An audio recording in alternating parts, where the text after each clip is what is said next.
So మనం ఇప్పుడు 400 సంవత్సరాల కాలం నాటి ఆలయం గురించి తెలుసుకోబోతున్నాం.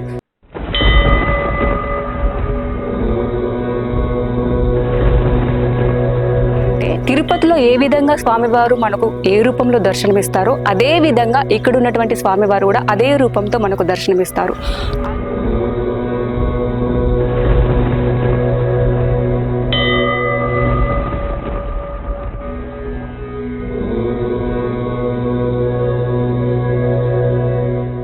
హాయ్, హలో, నమస్తే, వెల్కమ్ టు పీపుల్స్ మీడియా. నేను మీ శ్రవంతి.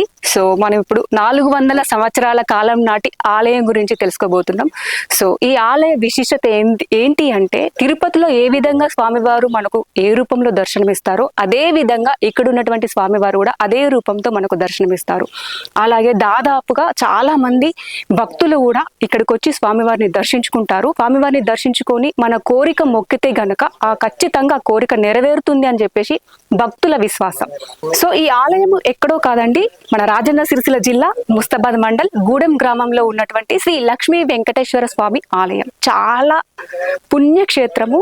సో ఒక్కసారి ఈ ఆలయ విశిష్టత గురించి కూడా మనం తెలుసుకునే ప్రయత్నం అయితే చేద్దాం.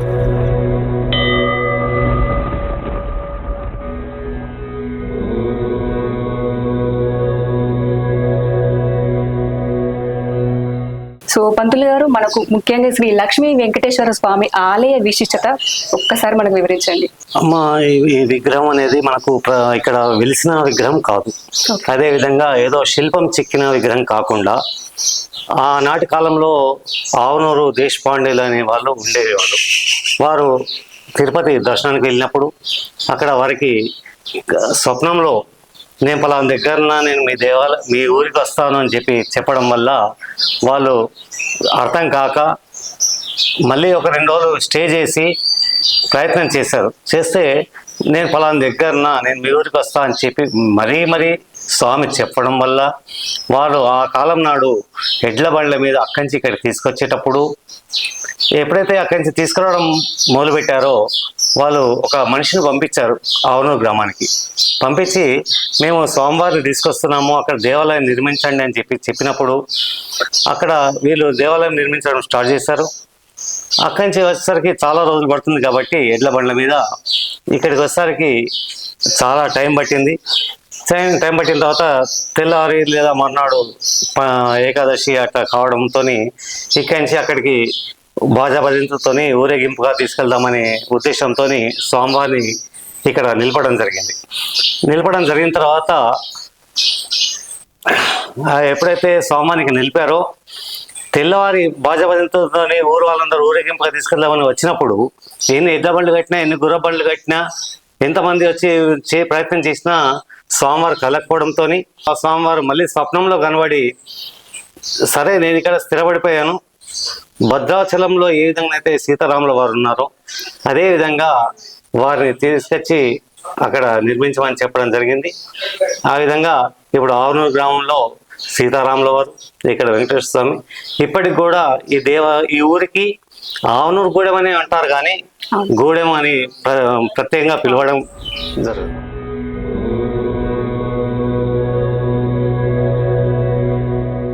ఎవరైనా భక్తులు వచ్చి మాకు ఈ కోరిక నెరవేరింది అన్న వాళ్ళు ఎవరైనా ఉన్నారా? చాలా మంది ఉన్నారమ్మా, చాలా మంది ఉన్నారు.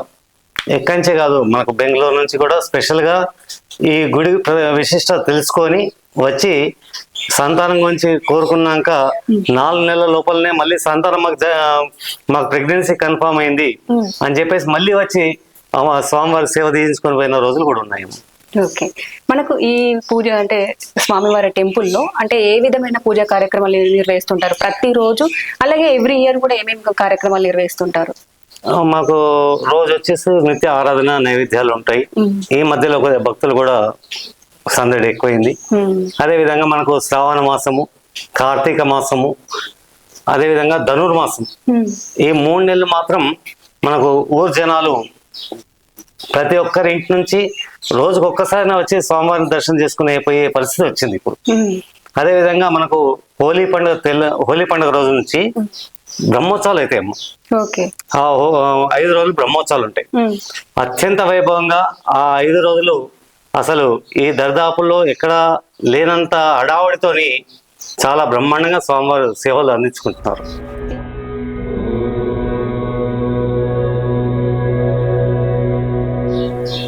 ఈ మధ్య కాలంలో వాస్తవానికి చెప్పాలంటే జనాల్లో భక్తి భావన అనేది బాగా పెరిగింది. దాంతో కొద్దిగా భక్తుల సహకారం, దానికి తోడు మనకి ఇక్కడ కొంత మహారాజా పోషకులు కూడా సహాయ సహకారాలు అందించి మాకు ఈ గుడి అభివృద్ధికి చాలా తోడ్పడుతున్నారు. వాళ్ళకి మా దేవాలయం తరఫున కృతజ్ఞతలు తెలియజేస్తున్నాం.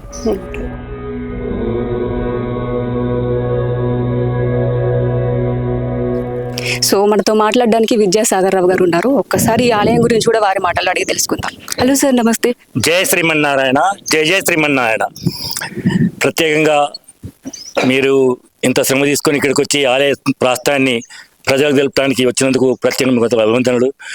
ఆలయము ఇప్పుడు నేను 23 సంవత్సరాల నుంచి ఈ ఆలయ అభివృద్ధి కొరకు నిత్యం పోరాడుతూనే ఉన్నాం, నిత్యం కష్టపడుతూనే ఉన్నాం.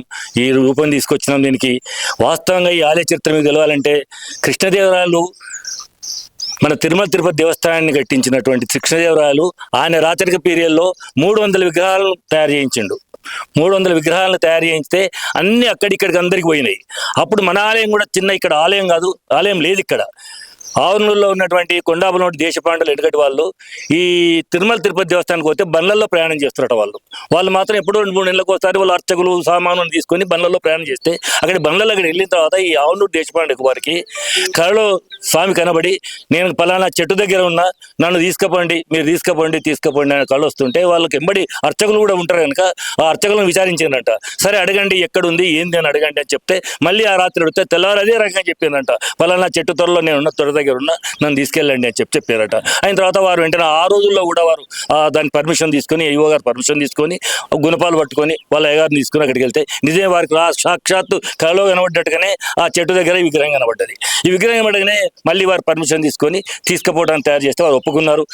ఆ విగ్రహాలన్నీ పోగా మిగిలిన విగ్రహం ఏదో ఒకటి, దాని తర్వాత విగ్రహాలు లేవు. 300 విగ్రహాలు 299 విగ్రహాలు బయటకు వెళ్ళిపోయినాయి. ఇదే విదేశాలకు కానివ్వండి, దేశంలో ఉన్నటువంటి రాష్ట్రాలు కానీ, ముఖ్యంగా ఆంధ్రాకి వెళ్ళిపోయినాయి. చాలా ఆంధ్ర ప్రాంతాలకు వెళ్ళిపోయినప్పుడు దగ్గర కనుక.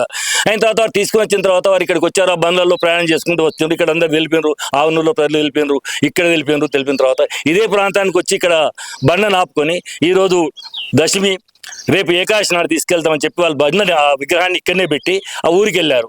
ఊరికి వెళ్ళిన తర్వాత ఇక అప్పుడు ఉన్నటువంటి బండ్లు కాకుండా, ఈ ఎడ్లు కాకుండా కూడా అశ్వాలతో కూడా బండ్లు నడిపించేటటువంటి క్రియ ఉండే అన్నట్టు. అప్పుడు ఇక్కడికి వచ్చిన తర్వాత దీన్ని బండ్లు కట్టి తీసుకెళ్తే బండి కదలలేదు.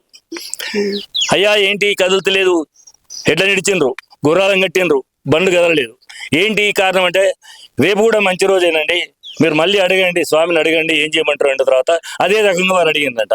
అడిగితే వారు ఏం చెప్పారు, నన్ను ఆవనూరు కూడా వెంకటేశ్వర స్వామి నన్ను అక్కడనే ప్రతిష్ఠించండి, మీరు ఇక్కడ రామాలయం కట్టుకోండి, ఆవనూరులో రామాలయం కట్టుకోండి అని వారు అనుమతి ఇచ్చిందంట. ఆ రకంగానే వీళ్ళు అందరిని విచారించి ఇక్కడ ప్రజలను, ఇక్కడ ఉన్నటువంటి గ్రామ ప్రజలందరినీ విచారించి ఇక్కడ ఆలయాన్ని నిర్మించకూడదండి, మన వెంకటేశ్వర స్వామి సాక్షాత్తు తిరుమల కొండనిచ్చినటువంటి వెంకటేశ్వర స్వామి ఇక్కడికి రావడం జరిగింది. పక్కన గోదాదేవితో సహా ఇక్కడ ఆలయంలో నిలుపుకోవడం జరిగింది. మీరు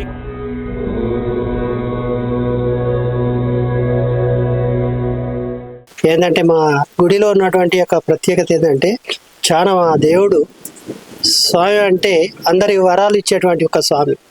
మా గుడిలో పారాయణం చేసే పిల్లలు ఒక 45 టీచర్లు అయ్యారు. ప్రతి వారికి ఏ మాత్రం నొక్కుకోకుండా వరం ఇస్తాడు. అది మా నమ్మకం. ఫస్ట్ నాకు ఏ పూజా విధానం ఏది తెలియదు, నన్ను చైర్మన్ చేసారు. నేను ఒకసారి 2003లో అయితే చైర్మన్ చేసారు. నాకేం తెలియదు. అయితే నేను పడుకున్నా, నాకు భయం, ఇది ఎట్లా ఏం చేసుడు ఏం కథ అని. నాకు ఒకసారి స్వామివారే కనబడి ఏదో రకంగా అభయం ఇస్తే నేను వచ్చి అప్పుడు అనంతచారి అని అప్పుడు అలా బాధ్యతలే ఉన్నప్పుడు ఆయన అడిగితే, నేను ఇన్ని రోజులు పూజ చేసినా నీకు కనబడ్డాడు దేవుడు, యథావిధిగా జరుగుతాయా ప్రోగ్రామ్ అని చెప్పింది. చెప్పినప్పటికీ నేను కూడా బాధ్యతతోని ఇద్దరు మన విద్యాసాగర్ రావు గారు అప్పుడు ఇక్కడ ఎదురుగానే ఉండే, ఆయనకు భక్తి అంటే బాగా తెలుసు.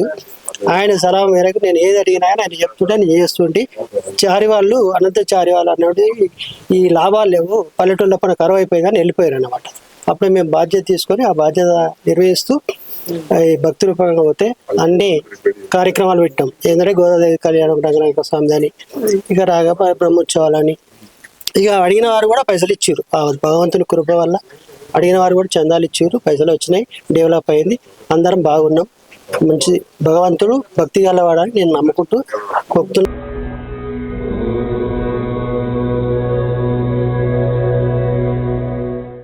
సో మనతో ఎల్లగౌడ్ గారు కూడా ఉన్నారు. ఒకసారి మన వారితో కూడా మనం మాట్లాడదాము, ఎందుకంటే ఆలయం గురించి చాలా మంది కూడా గ్రామ పెద్దలు కూడా వచ్చారు. సో ఒక్కసారి మన వారితో కూడా మనం మాట్లాడదాం. హలో సార్, నమస్తే. నమస్కారం అండి. జై శ్రీమన్నారాయణ. ఈ గూడెంలో వెలిసిన శ్రీ లక్ష్మీ వెంకటేశ్వర స్వామి విగ్రహం ఆవునూరు దేశపాండలు తరలించగా రాత్రి ఇక్కడ ఆగి తెల్లారి 12 ఎడ్లను కట్టినా కదలలేదని మా పూర్వీకులు చెప్పగా విన్నాం. ఇక్కడ స్థానిక వంశపారంపర్య అర్చకులు రిటైర్డ్ టీచర్ అనంతచారి గారు కూడా కరపత్రాలు కూడా ముద్రించారు. 1979 వరకు ఇదే మండపంలో ఉన్న స్వామి 79 జూలై స్కైలాబ్ పడ్డ నెలల 41 రోజు భజన కార్యక్రమం రోజుకి 8 గంటల చొప్పున 3 బ్యాచ్లు 1 నిమిషం కూడా ఆగకుండా చేసి పునఃప్రతిష్ఠ చేసినప్పుడు ఇప్పుడున్న శ్రీమన్నారాయణ గారి తాతగారు పెద్దజీయర్ స్వామి వచ్చి పునఃప్రతిష్ఠ చేయడం జరిగింది. మొన్న 2019లో బ్రహ్మోత్సవాలు స్టార్ట్ అయినాయి. 19 నుంచి యథావిధిగా ప్రతి సంవత్సరం కాముని పౌర్ణమి రోజున ప్రారంభమై 5 రోజులు దిగ్విజయంగా నడుస్తాయి. భక్తులు కూడా ఆర్థికంగా తమ సహాయ సహకారాలు అందిస్తున్న వలన ప్రతి సంవత్సరం ఒక 6-7 లక్షల రూపాయల వ్యయంతో ఈ బ్రహ్మోత్సవాలు నిర్వహించుకుంటున్నాం. మా అందరినీ కూడా చల్లగా శ్రీరాబ్జీ హృదయాత్ అని హృదీశ్వర ఆవు నూరు గూడెము వెంకటేశ్వర అని పాట కూడా ఉన్నది. మా భక్తులు సేవాకాలంలో పాడతారు.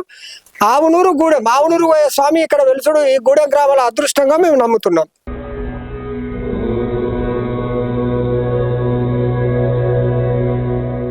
సో చూసారు కదండి, శ్రీ లక్ష్మీ వెంకటేశ్వర స్వామి వారి ఆలయ విశిష్టత. సో మరొక వీడియోతో మళ్ళీ కలుద్దాం. చూస్తూనే ఉండండి పీపుల్స్ మీడియా.